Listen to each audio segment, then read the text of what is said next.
how I'd price a home in this market if I were selling tomorrow. If I were selling a house tomorrow, I would not price it the way that most sellers think they would want to price it. And I know this might sound a little direct, but in this market, it is not rewarding for sellers who are pricing based on emotion and what they want to make, or even what their neighbors sold for more than 9 months ago. This market is rewarding for sellers who are strategic, because the wrong price can cost you buyers before they ever even step foot in the market. And once buyers pass over your listing online, it's really hard to get that momentum back. So today I want to walk you through exactly how I'd price a home in this market if I was selling tomorrow. Not in theory, not based on wishful thinking, based on what buyers are actually doing right now in DFW, North Dallas, Collin County, and the surrounding suburbs. Because the truth is, buyers are still buying and homes are still selling, even if at a slower pace. But the homes that are winning right now are the ones that are priced correctly from day one. And the homes that are sitting are usually making one of three mistakes. They're overpriced, they're not showing well enough for the price, or they're being compared to better options in that same price range. So let's talk about how we would approach it. First, I would start with the reality of the market. Right now, buyers have more options than they had a few years ago. According to Texas Realtors, DFW had about 30,000 active listings in Q1 of 2026. That's up over 3.6% over a year. But forget that, we have over 4.5 months of inventory. Now, that doesn't mean that the market is bad. It just means that the market is more balanced, really leaning a little more towards a buyer's market. And in a balanced market, pricing matters a lot more. In 21 and 22, sellers could sometimes push the price and the market would then catch up. But that is absolutely not the strategy we can use today. Today, buyers are very cautious. Their confidence is lower. They're having higher interest rates. They're looking at taxes, they're looking at insurance, and they're comparing your home against new construction, especially in North Collin County. They're looking at rate buy downs, closing cost incentives, and every other home that's in that same price point. And with mortgage rates still sitting around the mid 6%, buyers aren't just saying, do I like this house? They're also asking, does the monthly payment make sense? And why pricing it too high can be so expensive? Because buyers don't just see the price, they see that payment. A $25,000 pricing difference can change how a home feels financially. And if a buyer is already stretching, they might even not click on your home if it's priced too high. So if I were selling tomorrow, first thing that I would do is remove the emotion from the pricing conversation. Look at the facts. I wouldn't price my home based on what I paid for it. I would not price it based on what I put into it. I would not price it based on what I want to net. You got to price it on what the home is actually worth. I would price it based on the current market. And that means looking at 4 things: recently sold homes, active competition, pending homes, and then again adding into that buyer demand. So let's break that down. The sold homes can tell us what a buyer is willing to pay, but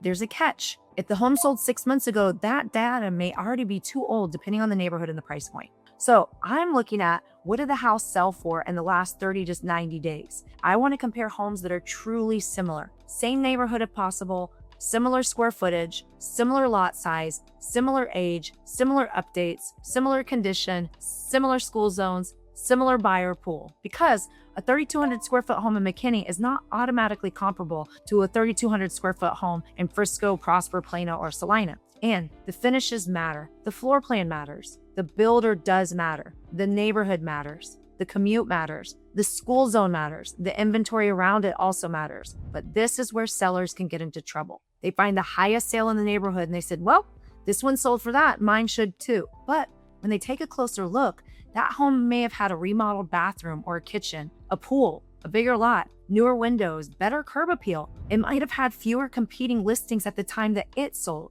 That is not the same pricing strategy. So sold comps are important, but they're not the only part of the picture. The second thing I'm going to look at, we're looking at the windshield, is that active competition. And this one is huge right now because your home is not competing against what has sold. That's already gone and sold. It's competing against what buyers can buy right now. So if I'm listing a $625,000 house and I know every home a buyer's going to want to see between $600,000 and $650,000, what do those homes offer? Are they updated?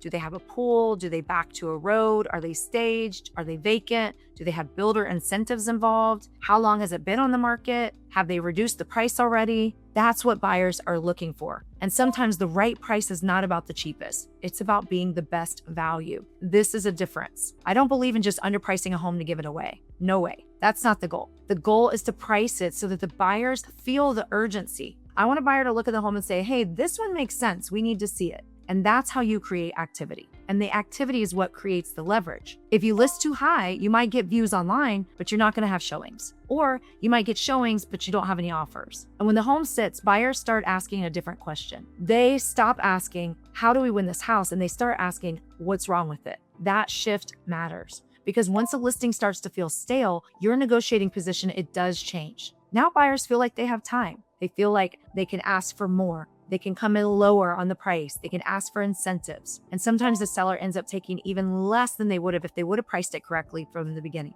The third thing that I'm looking at is pending sales. Pending sales can tell us where the market is moving. Sold data tells us the past, and the active listings show us the competition, but the pending listings show us current buyer behavior. If homes similar to yours are going into pending quickly, that is a great sign. If they're sitting for 30, 60, even 120 days, that's telling us something too. In Collin County, Realtor.com showed the median days around 42 days in May of 2026, with homes selling for about 97% of the listing price. That tells me buyers are negotiating. They're not ignoring the market. They are being selective. And even more so, our MLS data has told us that we have over 4.5 months of inventory. They are not ignoring this market, but they are being selective. Dallas County has the same thing about median days around 4 months. The city of Dallas was just a little higher than that. So if you're expecting 10 offers in 24 hours, you got to be very realistic about that expectation and that exact neighborhood and the price point. Because yes, some homes are still moving quickly, but most homes are not.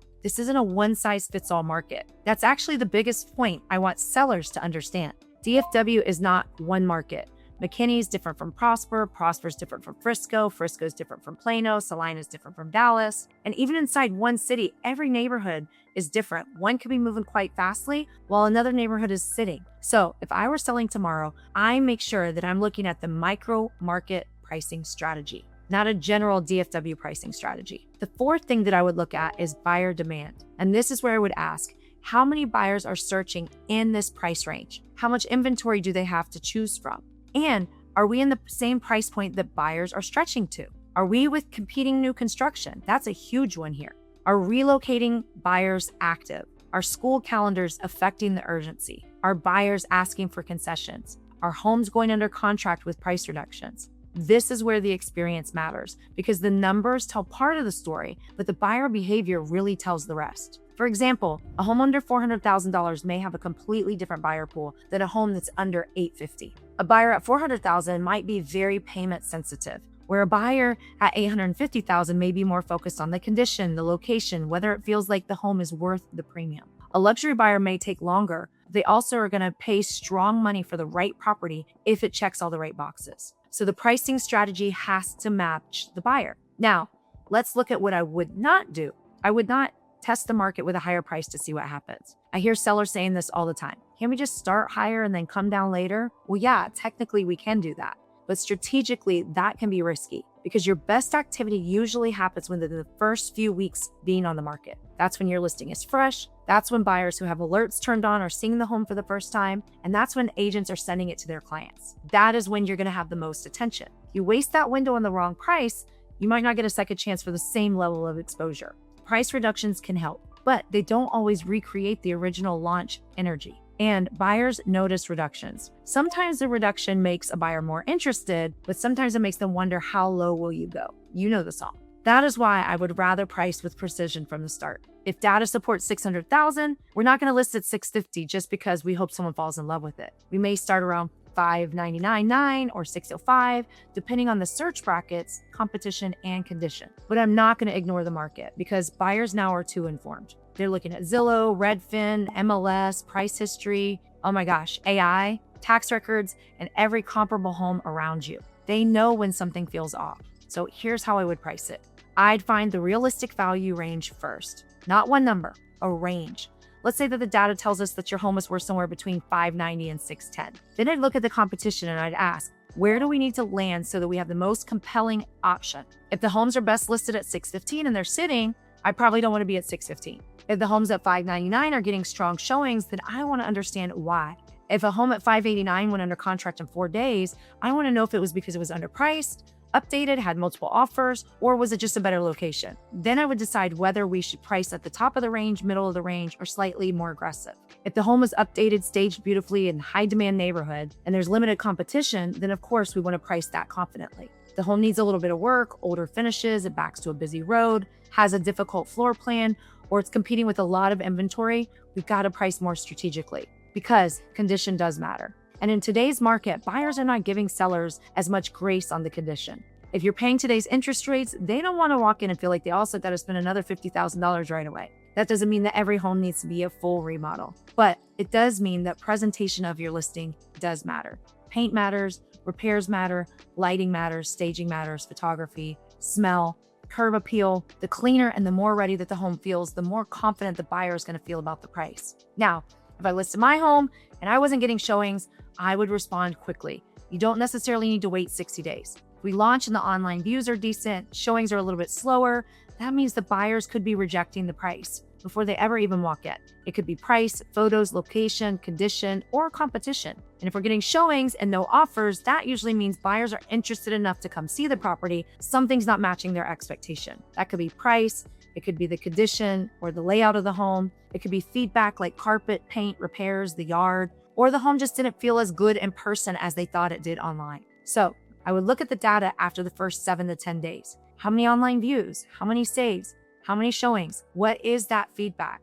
What are competing homes doing? Did anything new hit the market? Did something similar go pending? Did somebody reduce their home? If the market is telling us that we missed it, we got to adjust quickly, not emotionally, strategically, because the longer you sit, the more of an expense it becomes for an adjustment. A $10,000 correction early could save you $30,000 to $40,000 on a correction later. And I know sellers don't always want to hear this, but my job is not to tell you what sounds good. My job is to give you the best chance of getting the strongest outcome. So if I were selling tomorrow, my strategy would be simple. I would price to create attention, I would price to create showings, I would price to create urgency, and I would price to create confidence. Because confident buyers write strong offers. They move faster, they negotiate cleaner, and they're less likely to feel like they're overpaying. The biggest mistake that sellers can make right now is thinking that the market owes them a certain number. The market doesn't care what we want. The market responds to value. And when you price correctly, prepare the home well, and you launch it with strong marketing, which we do, you put yourself in the position to win. So if you're thinking of selling in North Texas, maybe McKinney, Frisco, Prosper, Salina, Plano, or anywhere in the DFW area, do not just pick a price based on what you see online. You need real pricing strategy. You need to look at the data. You need to look at what's been sold, what's active, and what's pending. You need to know what buyers are doing in your exact neighborhood and in your exact price point. And you need to know, how does your home compare to it? Because in this market, pricing is not just a number. Pricing is your first negotiation. It's your first impression, and you can create momentum, or you can stop your listing before you even get started. So my advice is this: don't chase the market, meet the market with strategy. And if the home is positioned correctly, marketed correctly, priced correctly, and there are still great results happening every single week. If you were selling your home tomorrow, would you rather price aggressively for maximum exposure, or would you start higher and negotiate down? Let me know in the comments. And if you want to know what your house would actually sell for in today's market, feel free to reach out. I'm happy to look at the numbers for you and give you a real strategy based on your neighborhood, your condition, and of course, your goals.